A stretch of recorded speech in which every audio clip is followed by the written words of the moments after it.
కృష్ణం వందే జగద్గురుం. జై శ్రీకృష్ణ. ముందు ఒక లైక్ కొట్టి జై శ్రీకృష్ణ అని కామెంట్ చేయండి. శ్రీ పరాభావనామ సంవత్సరంలో ఏర్పడుతున్న మొట్టమొదటి పండుగ శ్రీరామనవమి పండుగ. అయితే ఈ 2026లో మార్చి 26 మరియు మార్చి 27 ఈ 2 రోజుల్లో నవమి తిథి ఏర్పడింది. కాబట్టి ఈ ఏడాది శ్రీరామనవమి ఎప్పుడు జరుపుకోవాలని చాలామందికి సందేహముంది. శ్రీరామనవమి పండుగను ఎప్పుడు జరుపుకోవాలి, రాములవారిని ఏ సమయంలో పూజించాలి, శ్రీరామనవమి పండుగ వచ్చేలోపు తప్పక తెలుసుకోవలసిన నియమాలన్నీ ఈ వీడియోలో తెలుసుకుందాం. ముందుగా ఈ వీడియోకి ఒక లైక్ కొట్టి జై శ్రీరామ్ అని కామెంట్ చేయండి. ఈ నెల మార్చి 27వ తేదీ శుక్రవారం నాడు శ్రీరామనవమి పండుగ వచ్చింది.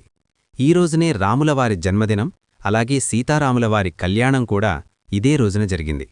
ఈ సంవత్సరం శ్రీరామనవమి ఎప్పుడు జరుపుకోవాలనే విషయంపైన దేశవ్యాప్తంగా ఒక చర్చ జరుగుతుంది. అయితే భద్రాచలంలో రాములవారి కళ్యాణం జరిగే రోజునే మనం శ్రీరామనవమి ఉత్సవాన్ని జరుపుకోవాలి. చైత్రమాసంలో వచ్చే నవమి తిథి నాడు శ్రీరామనవమి పండుగను జరుపుకుంటారు. ఈ 2026 సంవత్సరంలో మార్చి 26 మధ్యాహ్నం నవమి తిథి ప్రారంభమై మార్చి 27 మధ్యాహ్నం వరకు ఉంటుంది. అయితే చాలా క్యాలెండర్లో మార్చి 26వ తేదీన శ్రీరామనవమిగా చూపించారు. కాని భద్రాచలంలో మాత్రం రాములోరి కళ్యాణం మార్చి 27వ తేదీన ప్రకటించారు. కాబట్టి మార్చి 27 శుక్రవారం నాడు శ్రీరామనవమి పండుగను జరుపుకోవాలి. ఈ పండుగ రోజున మధ్యాహ్న సమయంలో శ్రీరాముడిని పూజించాలి. శ్రీరాముడు మధ్యాహ్నం వేళ పునర్వసు నక్షత్రం, కర్కాటక లగ్నం, అభిజిత్ ముహూర్తంలో జన్మించాడు. కాబట్టి మార్చి 27 ఉదయం 11:06 నుండి మధ్యాహ్నం 1:30 వరకు రాములవారిని పూజించడానికి అత్యంత శుభముహూర్తం ఉంది. ఈ గంటన్నర సమయం శ్రీరాముడిని పూజించడానికి అత్యంత శక్తివంతమైన సమయం. ఈ సమయంలోనే భద్రాచలంలో ఉన్న సీతారాముల కళ్యాణం కూడా జరుగుతుంది. ఈ ఏడాది ఏర్పడిన శ్రీరామనవమి శుక్రవారం ఏర్పడుతుంది. కాబట్టి ఈ రోజున చేసే పూజలకు విష్ణుమూర్తి అనుగ్రహంతో పాటుగా లక్ష్మీ అనుగ్రహం కూడా మన ఇంటిపైన సంపూర్ణంగా ఉంటుంది. అయితే మంగళ శుక్రవారాల్లో ఇంటిని శుభ్రం చేసుకోకూడదు. కాబట్టి ఈ శ్రీరామనవమి పండుగ వచ్చేలోపు మీ ఇంట్లో పూజ లేకుండా ఇంటిని శుభ్రం చేసేసుకోండి. ఈ పండుగ రోజున సీతారాములను పూజిస్తాము. కాబట్టి మీ పూజగదిలో రాములవారి ఫోటో ఉండేలా చూసుకోండి. సీతారాములు, లక్ష్మణ భరత శత్రుఘ్నులు, అలాగే హనుమ సమేతంగా ఉన్న చిత్రపటముంటే చాలా మంచిది. ఇలాంటి ఫోటో లేకపోతే పండుగ వచ్చేలోపు తెచ్చుకోండి. ఈ పండుగ రోజున తప్పకుండా ఇంటి గడపలకు పసుపు రాసి కుంకుమ బొట్లు పెట్టుకోండి. శుక్రవారం, అందులోనూ శ్రీరామనవమి పండుగ వేళ ఇంటి గుమ్మానికి పసుపు రాసి మామిడి తోరణాలతో అలంకరిస్తే మీ ఇంటికి పట్టిన అష్టదరిద్రాలన్నీ వెంటనే తొలగిపోతాయి.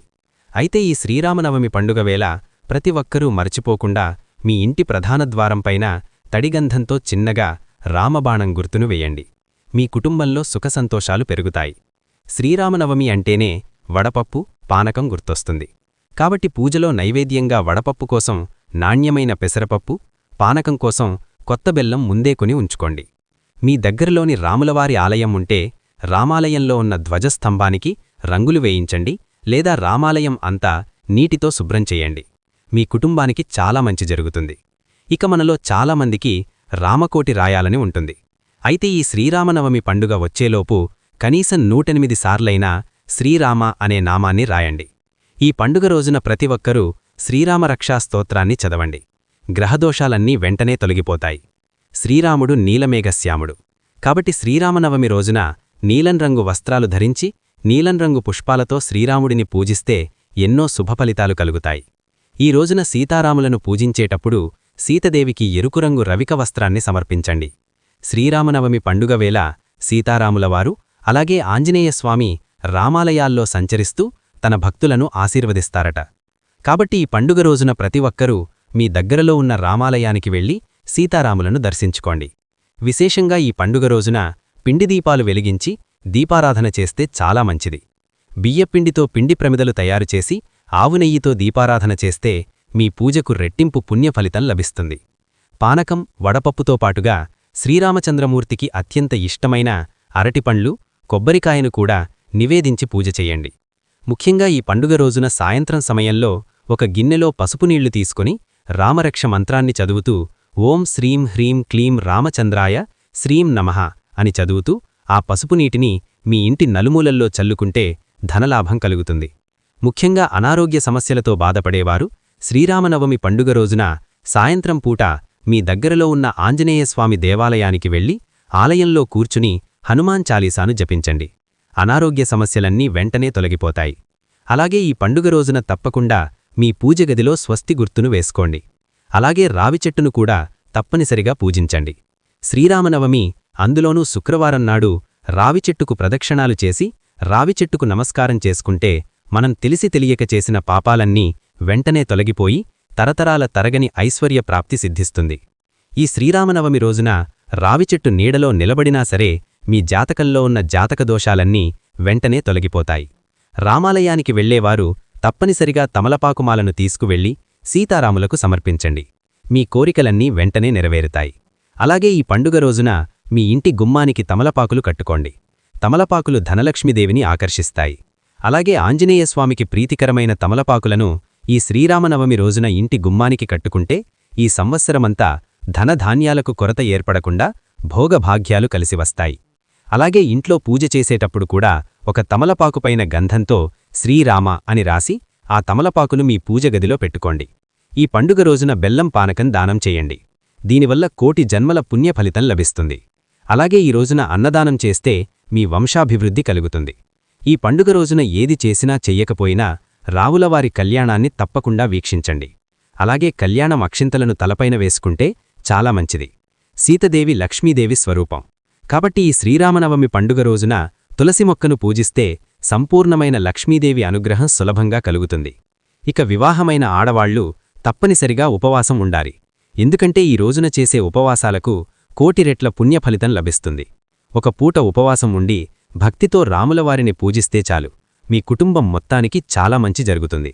ఈ పండుగ రోజున మాంసాహారం, ఉల్లిపాయ మరియు వెల్లుల్లి వంటి తామసిక ఆహారం తినకూడదు. ఈ పండుగ రోజున ఇంట్లో పూజ చేసేటప్పుడు ఒక కాగితంపైన పసుపుతో శ్రీరామ అని రాసి ఆ కాగితాన్ని మీ పర్సులో పెట్టుకోండి.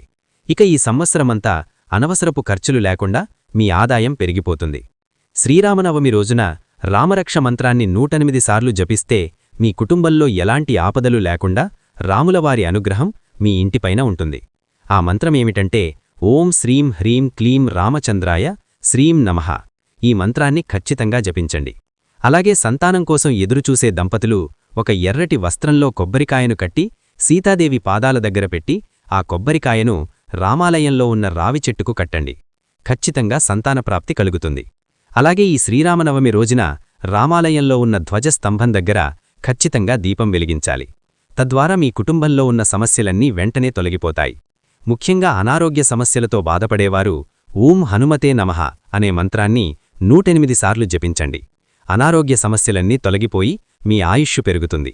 చూశారు కదా ఈ వీడియోని. ఈ వీడియో కనుక మీకు నచ్చినట్లయితే లైక్ చేయండి, షేర్ చేయండి, సబ్స్క్రైబ్ చేసుకోండి. Thank you for watching.